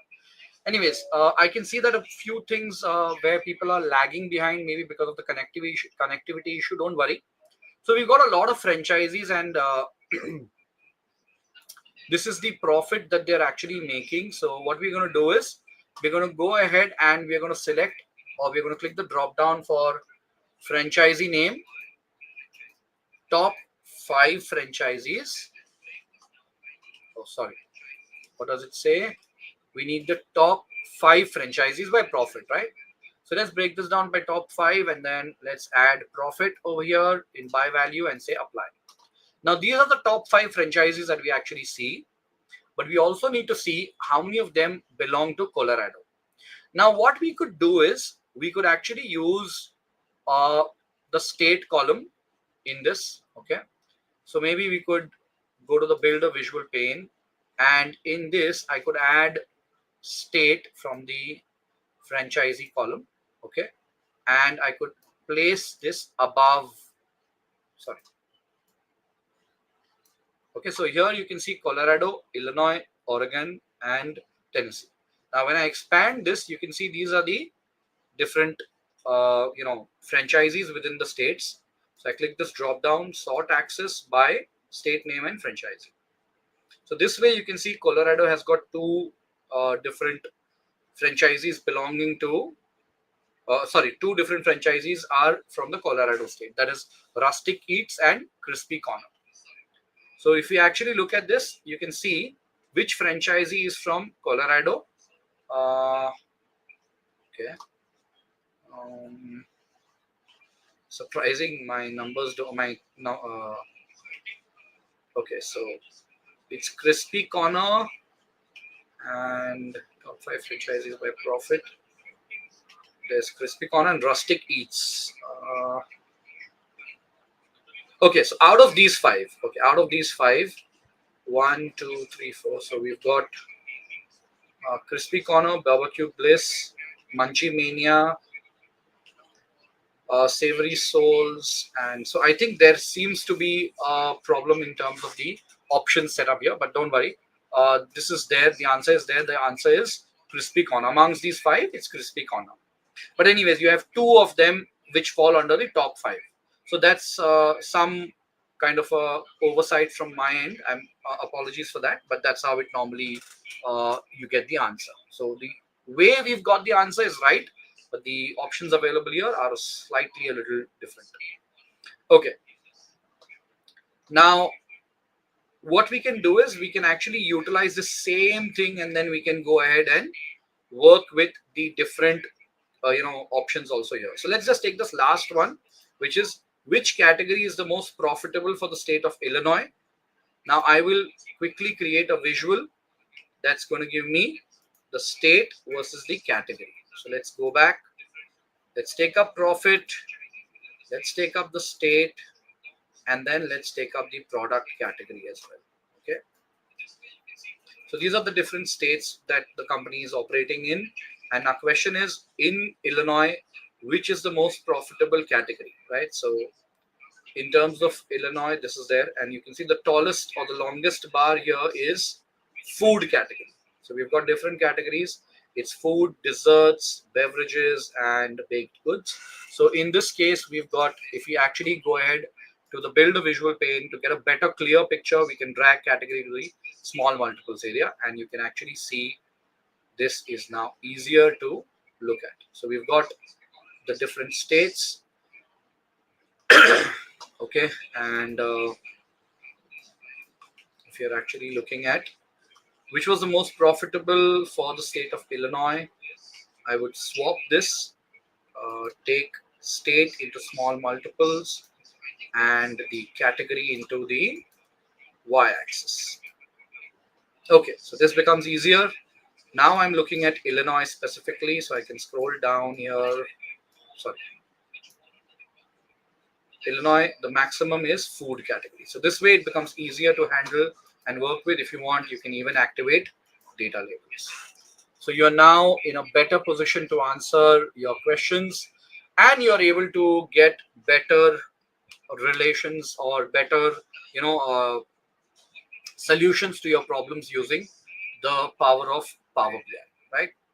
So we have done a good set of concepts that we've covered in today's session as well as yesterday's session using Power BI. The objective of the session was basically to give you a quick awareness of the tool. So since you've already understood, okay, what Power BI can do, there's a very long way before you actually move into working with Power BI for the longer run. I always recommend that you work with the tools as I mentioned. So now, just a quick recap. We've got another 5 minutes. I will talk about how you should approach learning Power BI. Okay. So I'm going into my whiteboard now, and I'm going to give you a quick, like a roadmap as to how you should approach Power BI. So the first thing you need to learn in Power BI is the process of ETL.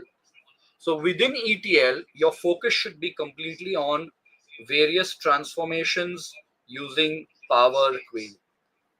Once you've completed, okay, so I think that's not the way we actually should be doing it. Okay. So I'll just write it here. First thing is prepare, sorry, not even that. The first thing you do is you get your data into Power BI. Okay, so this is done in Power Query. Using Power Query, you in fact you connect it directly from that, and you pull the data into Power BI and you transform it using Power Query. So you can actually say you start off by getting the data into Power BI, and then the next thing you do is you prepare your data. Please note that your data is never clean always. Please ensure that you prepare the data.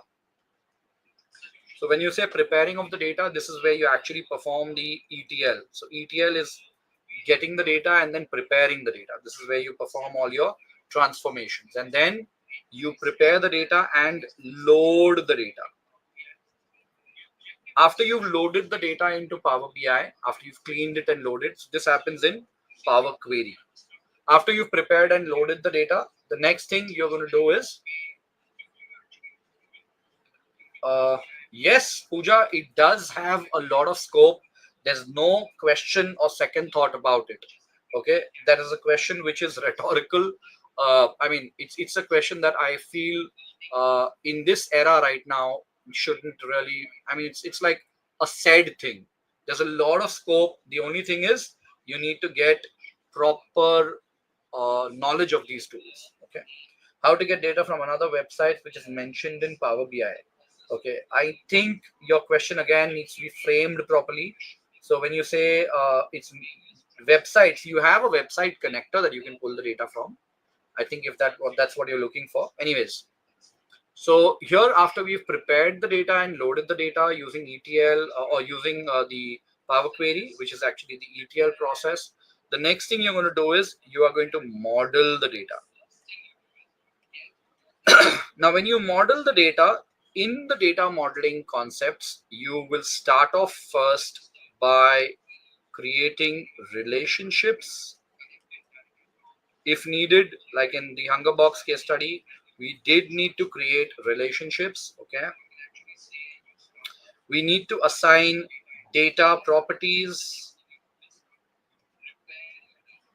Okay, so we need to assign data properties. That is both for table and columns. Okay, where I assigned a proper data property like a country, region, etc. Then you are also going to create hierarchies in your data. And finally, you are going to create calculations in your data. So when you talk about calculations, as I already mentioned, your calculations could be done here also, but it's completely optional. Okay, depending on whether you want to do it there or you want to do it here. In terms of Power BI, your calculations can be done using calculated columns or measures. It's always better to use measures when you're doing more numerical calculations, but when you need to work with certain text based calculations, it's better to create a calculated column. For example, you have a date column and you want to extract the year from it. In that case, it's always better to use a calculated column. After you've completed the modeling of the data, then you will do the next step, which is visualize the data, which we've done, and then you will also analyze the data. So this is what we are actually going to do and work with whenever we come across a data set which we want to create and work with in Power BI. Now, if you plan to do the next bootcamp as well with us, which is in Power BI, we'll be breaking another data set and we will be doing a lot of other things as well, apart from what we've done in today's session. But that will be more of like a complete, your basics should be clear in terms of Power BI.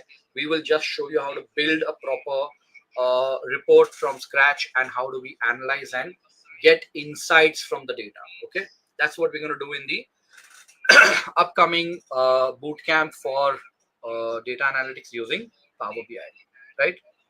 So I think we are done for today. We've already reached the end of our session.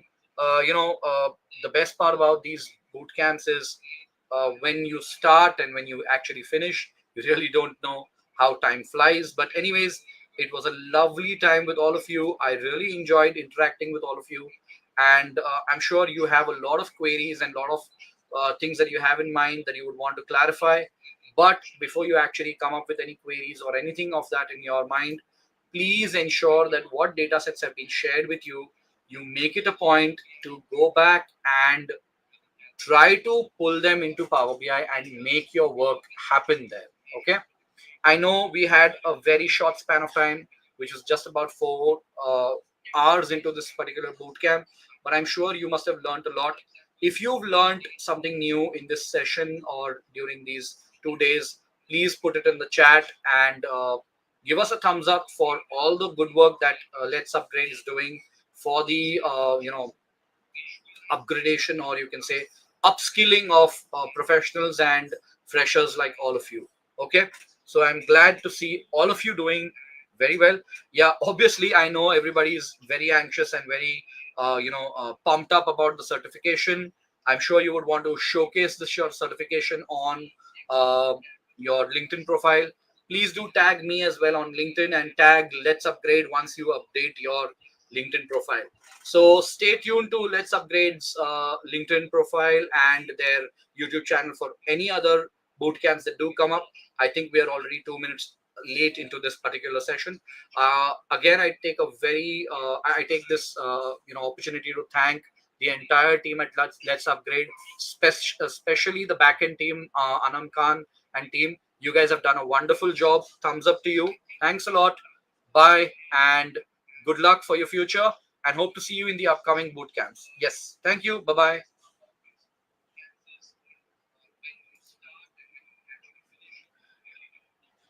bye.